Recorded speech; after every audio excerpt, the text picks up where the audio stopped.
Social progress plods along at an incredibly slow pace in our society, and part of the reason for that is that we have these behaviours and default responses to fall back on to make sure that we're never too radical and we barely ever go more than an inch away from the status quo. Progressive educator and social critic Alfie Kohn does well to notice this, and I don't know whether or not he's an anarchist, but his work is almost certainly anarchist-friendly.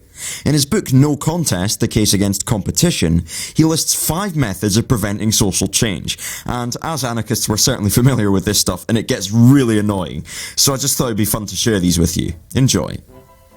1. Limit your vision. The long-standing American tradition of ignoring the structural causes of social and individual problems was mentioned in Chapter 7. By pretending, for example, that psychological disturbance has nothing to do with the societal forces that shape personality development, you can help see to it that those forces continue unabated. It follows that all intervention should be done at the individual level. It's fine to help, say, homeless people on a case-by-case basis, but inquiring into the policy decisions and economic arrangements that have brought about their predicament would only serve to invite drastic changes, and this is what we want to avoid at all costs. Similarly, if we continue to treat each example of corporate wrongdoing, from illegal dumping of toxic wastes to bribing of public officials, as if it has occurred in a vacuum, then we can manage to preserve the system responsible for these acts. 2. Adapt. The best way to keep the status quo intact is to make sure that individuals adjust themselves to serve its needs. Such adaptation was once enforced by crude, authoritarian methods of re-education. Today this is hardly necessary. A wealth of advice is available on how to become successful, what to wear, how to negotiate, and so forth, and virtually all of it proceeds from the premise that you should adjust yourself to conditions as you find them. Adaptation is a critical part of the self-help model. You must succeed within the institutions and according to the rules that already exist. To do well is to fit in, and to fit in is to fortify the structures into which you're being fit. 3. Think about yourself.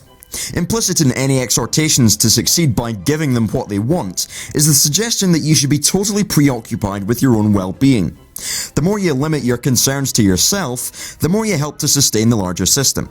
But this does not apply merely to material success. Even therapeutic and spiritual enterprises are useful for preserving the status quo, because in encouraging you to attend to your own needs, they effectively direct attention away from social structures. Groom yourself and let the rest of the world go on its way. What better strategy is there for perpetuating existing structures? A few people may argue that it's true that personal growth can be a route to social change. But most of the human potential movement will not require you to wrestle with this question, since social change is irrelevant to its goals and techniques. 4. Be realistic. Fortunately, it's not necessary for you to defend the larger system. You can even nod in sympathetic agreement with someone who indicts it. But it's crucial that this nodding be accompanied by a shrug. Phrases such as "like it or not" and "that's just the way it is" should be employed liberally in order to emphasize that nothing can be done about the larger picture. Such protestations of powerlessness are actually very powerful, of course, since they make sure that things are left exactly as they are. Every person who is encouraged to take such a stance is another person rescued from social activism. Occasionally, a critic will refuse to resign himself to the way things are or to believe that we are helpless to make change. Such an individual should immediately be labelled idealistic. Do not be concerned about the vaguely complimentary connotations of having ideals. It will be understood that an idealist is someone who does not understand the world as it is. The world, of course, being our society, and as it is meaning as it will always be. This label efficiently calls attention to the critic's faulty understanding of reality, or human nature, and ensures that he is not taken seriously. Those who are pragmatic, by contrast, know that we must always work within the confines of what we're given. After all, if alternative models really were workable, we would already be using them. Appeals to realism have the virtue of allowing you to avoid messy discussions about the value of a critic's position, and thus of the status quo. Why bother with such issues when you can dismiss his vision as being well-meaning but unworkable? Challenging the rightness of what he is proposing will only slow him down. It is the appeal to practicality that produces the knockout. Call someone wrong-headed or even evil, and a lengthy discussion may follow. Call him utopian or naive, and there is nothing more to be said. This method of dismissing models of change is uniquely effective since it sets up a self-fulfilling prophecy.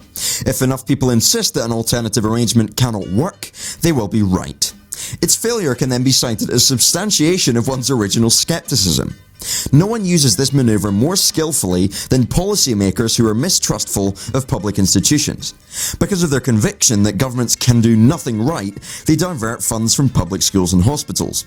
When the inevitable crisis develops, they say, "You see?"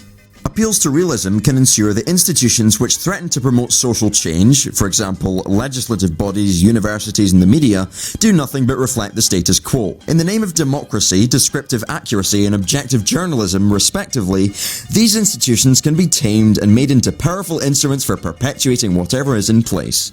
Here to take a tiny example is New York Times education writer Fred Heshinger. Regrettably, the importance of the message has also invaded children's television. One episode of The Flintstones, a favourite children's cartoon, had a hotly contested baseball game end in a tie, followed by celebrations of brotherly and sisterly love. Hardly the real aim in any normal child's view of competitive games. This exemplary criticism should be studied carefully. Heshinger is demonstrating how to dismiss as inappropriate any scenario that does not conform to the existing values and structures of our society. To challenge our current practices is idealistic and worse contains a message. To reinforce our current practices is realistic and contains no message. Most children's programs do not offend Heshinger because they display and thereby shape normal people, i.e. those who are intent on winning at any cost. 5. Rationalize. It is easier for critics to oppose existing institutions when those who defend and profit from them are obviously opposed to social change. You can make it more difficult for these critics and solve your own conscience at the same time by claiming that your real reason for acting as you do is to change the system from within. Like most people who talk this way, of course, you do not actually have to make change. On the contrary, even if this really were your goal, you would be permitted to work only for insignificant reforms that never come close to challenging the structures themselves. By becoming part of these structures, you can proceed to seek personal aggrandizement while at the same time contributing your talents to something you profess to find problematic. A variation on this maneuver is to claim that you are going to do so only for a short time, as if it were a simple matter to leave the fast lane and get over to the exit ramp. If you're audacious enough, you can even rationalize your participation as the most effective way to change the system. The more people who accept this reasoning and follow your example, the more secure is that system.